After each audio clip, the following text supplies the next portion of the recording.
Сәлем достар, менің каналыма қош келдіңіздер. Мен сіздерге бүгін лимоннан жасалатын өте керемет, жұмсақ, тез дайындалатын пирогтың түрін көрсетпекшімін. Ол үшін мен видеоның соңына дейін көрулеріңізді ұсынамын.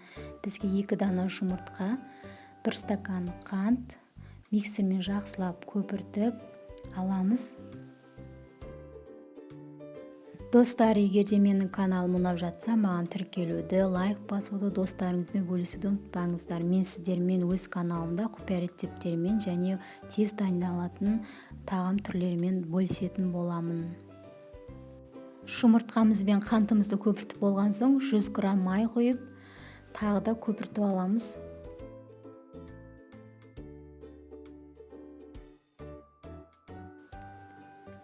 Сұйықтығымыздың үстіне 1 стакан айран қосып араластырамыз.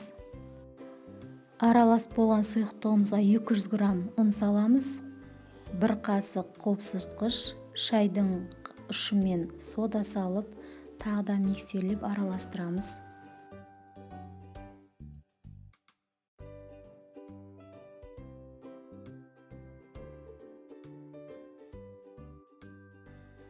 Араласқан сұйықтығымыз осындай нәзік, жұмсақ болып шықты. Мінекей видеодағыдай болу керек. Енді біз оны тындырамыз да 1 лимонымызды теркадан өткізіп сыртын аламыз.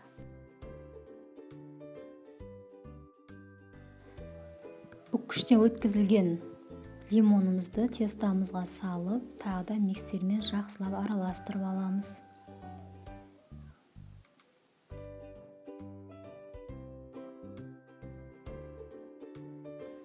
Сұйықтығымыз дайын болды. Енді майланған ыдысымызға сұйықтығымызды салып, қысып тұрған духовкада 180-170 градуста пісіріп шығарамыз.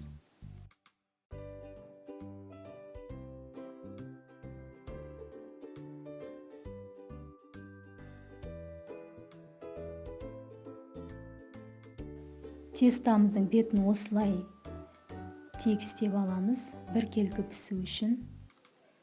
Енді оны духовкаға жібереміз. Лимонды пирогымыз пісті. Өте нәзік, керемет, жұмсақ болып шықты.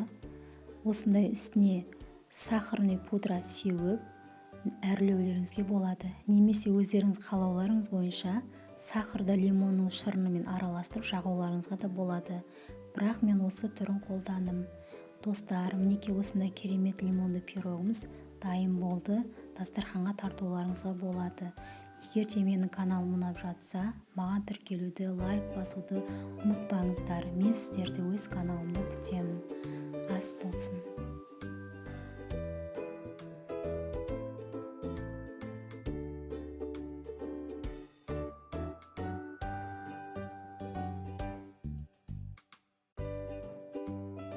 Видеоның соңына дейін көргеніңіз үшін рахмет, және қызыл подписаться батырмасын басуды ұмытпаңыз.